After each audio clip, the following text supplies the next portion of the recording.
Opening credits. Ava and Carol Detective Agency, The Haunted Mansion. Written by Thomas Lockhaven, with Emily Chase. Edited by Dave Aretha. Narrated by Amy Johnson. Chapter 11. Tunnel Vision. Ava and Carol lay flat on their bellies, staring across a shallow, snow-covered ravine, which they had learned from Gladys used to be Crispin Pond. Now it resembled a moon crater filled with rocks and scraggly bushes poking through the snow.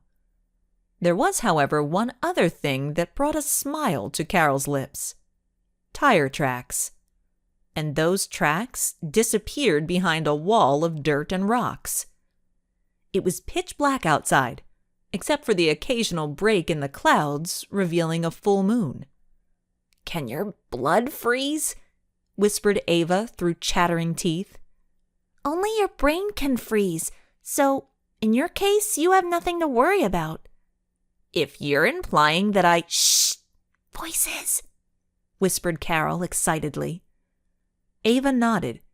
She could hear the voices, and their feet crunching across the snow. Seconds later, car doors slammed shut. "They're leaving," whispered Carol. The car engine struggled. Ava could imagine the man turning the key and pressing the gas pedal over and over. Finally, the engine roared to life. Thick smoke billowed upward from behind the rock wall.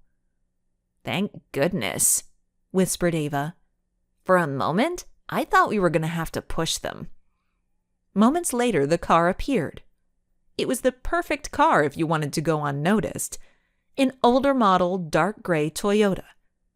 The car stopped for a moment as the driver rolled down his window, took one more hard drag of his cigarette, and then flicked it away in a fiery arch. The girls were close enough to hear it sizzle as it hit the snow. The car slowly crept away as the driver closed his window, snow crunching under its tires. It seemed to take an eternity for the car to cross the ravine and pull onto the main road. Ava and Carol didn't move until the red taillights had completely disappeared into the darkness. "Okay," said Carol, slowly standing. "Let's go." "Wait," said Ava, grabbing Carol's arm. "We can't just walk across the ravine. They'll see our footprints." "What do you suggest? We fly?"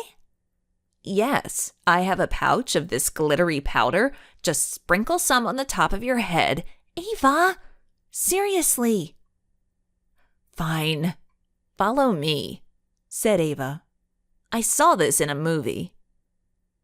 Ava worked her way down the rocky incline until she reached the edge of the ravine. She then sprawled belly down onto the snow.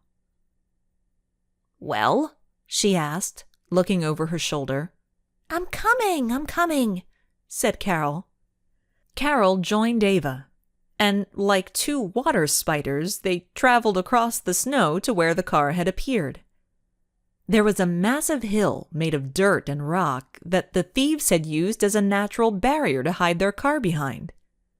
Unsure what lay on the other side, Carol crept along the bottom of the hill. She grabbed her phone and clicked on the photo app. Slowly, she extended her arm, using her phone to see what was around the corner. "Whoa," whispered Carol. "What is it?" asked Ava. "Come here. You've got to see this." Ava scooched over beside Carol as she adjusted the phone so Ava could see the screen. Just beyond the wall was a huge slab of cement, resembling a giant pizza oven. The opening sealed by an enormous iron plate that looked like a manhole cover. Only the cover had a gaping 2-foot hole cut through the center of it. Ava let out a low whistle. The entrance to the tunnel was pitch black. "I hope you're not claustrophobic." Carol held up her phone and took a couple pictures. "Just in case." She smiled unconvincingly. Ava grabbed her Thor 2000 flashlight from her backpack and flicked it on. "All right," she said, shining it into the entrance of the cave. "It's now or never." The first thing the girls noticed once inside was the dank, earthy smell that permeated the tunnel. "Ugh," moaned Ava. "It stinks in here." "Try breathing through your mouth," offered Carol. Ava played the beam of her flashlight along the ceiling and walls. Jagged chunks of rock and roots erupted from the sides and top of the tunnel. The floor was made of packed earth, and the ceiling was supported by thick beams of wood that looked like railroad ties. The only source of light came from Ava's flashlight, which was powerful enough to let them see well into the distance. "It must have taken forever to dig this tunnel," said Ava. "And it's still in amazing condition." "It is," agreed Carol, checking her phone. "They've been gone 7 minutes. We gotta move fast. If we get caught, we're goners." "Okay," said Ava, picking up her pace. "No need to—" Ava stopped in her tracks. She put her hand on Carol's shoulder as she flicked off the flashlight. The darkness of the cave was suffocating. Carol fought the panic rising up through her body. "Breathe," Carol told herself. "Breathe." "Do you see it?" whispered Ava. Carol nodded. She could see it. The faintest of light shone up ahead. Using their hands on the walls of the tunnel, they moved forward until they reached the source of the light. There was a wooden ladder that led to what looked like a trap door. Light in the yellowish-orange range escaped around the edges, and a looped string hung down close to the ladder. "It's like the access door to my attic," whispered Carol. "You pull the string, and it opens." "Got it," whispered Ava. "Only problem is, we don't know if there's anyone inside." "I got that covered," whispered Ava. She grabbed her phone and reached in her backpack. "A selfie stick?" asked Carol. "Watch and learn." Ava attached her phone to the selfie stick and then opened the FaceTime app. Carol's phone buzzed. "It's me. Answer it," Ava said helpfully. "Ah." Carol's face lit up. "I see what you're doing." "You catch on fast," smiled Ava. "Wish me luck." Ava placed a foot on the first rung of the ladder. It felt sturdy. She climbed up to the top of the ladder and with one hand pulled ever so gently on the string. The access door opened just a smidge, bathing Ava's face in light and making her grimace. Carefully, she raised her phone through the opening, and then, using her selfie stick, she slowly rotated her phone 360 degrees. Using FaceTime, Carol was able to see everything in the room. "Ava," she called up in a low voice. "The room's empty." "Here goes nothing." Ava pulled on the string, completely opening the access door. Warm air and light filled the tunnel. Ava paused at the top of the ladder, letting her eyes adjust to the light. Then she slowly pulled herself up through the opening into the room. Ava spun around, doing a quick surveil. The room officially gave her the creeps. She crouched over the opening and gave Carol the thumbs up. Ava trembled as Carol climbed the ladder. She was sure someone was going to sneak up behind her. She breathed a sigh of relief as Carol's head popped through the opening. Ava grabbed her by the forearm and pulled her onto the floor. "Holy moly," said Carol, looking around. "This place is disgusting." Ava nodded her head as she slowly lowered the trap door. "See what you can find, and fast," directed Ava. The room was lit by a single light bulb and a tall, skinny lamp held together by duct tape.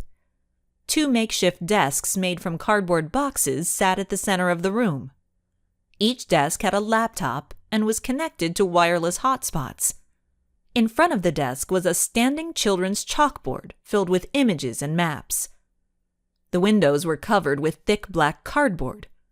In the far corner of the room, black coveralls hung on a makeshift clothes rack constructed of wooden dowels suspended from the ceiling by fishing wire.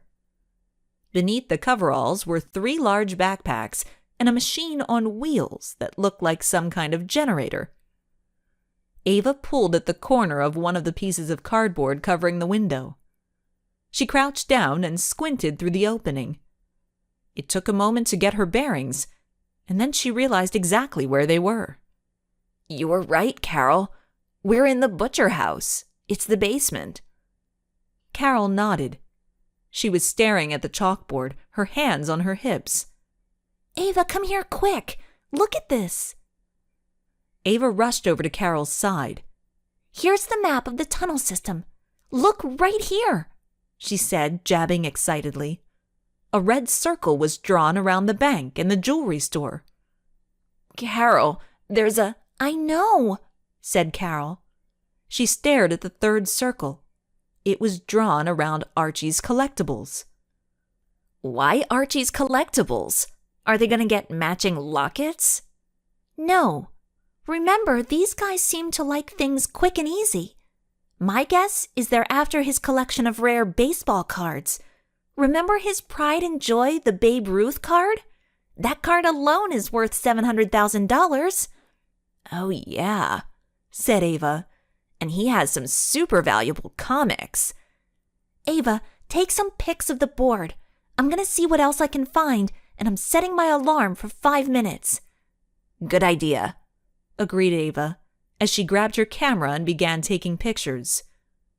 While Ava grabbed evidence, Carol began rummaging through the papers on top of the makeshift desks. Not expecting anything to happen, she tapped on the trackpad. The laptop jumped to life, displaying a web page that said their travel itinerary had been emailed to them. Carol's heart began pounding. There was a Gmail tab open in the browser. "Please, please," she whispered. She clicked the tab, and there it was, an email from JetBlue. "Yes! Ava?" began Carol. "I'm pretty sure they're going to rob Archie's collectibles tonight." "Tonight? As in tonight?"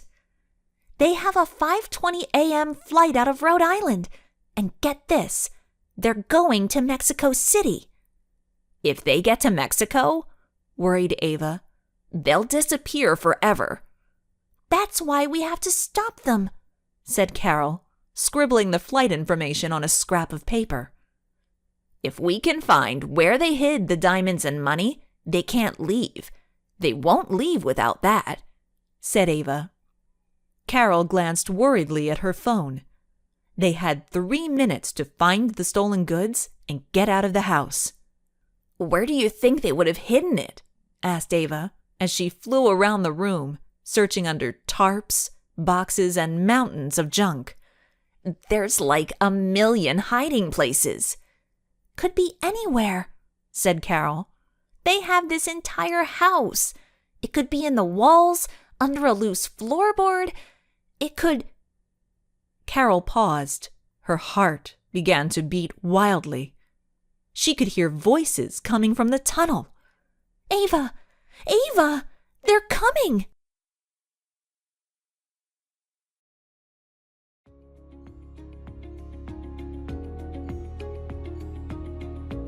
If you're enjoying Thomas Lockhaven's audiobook content, please like and subscribe.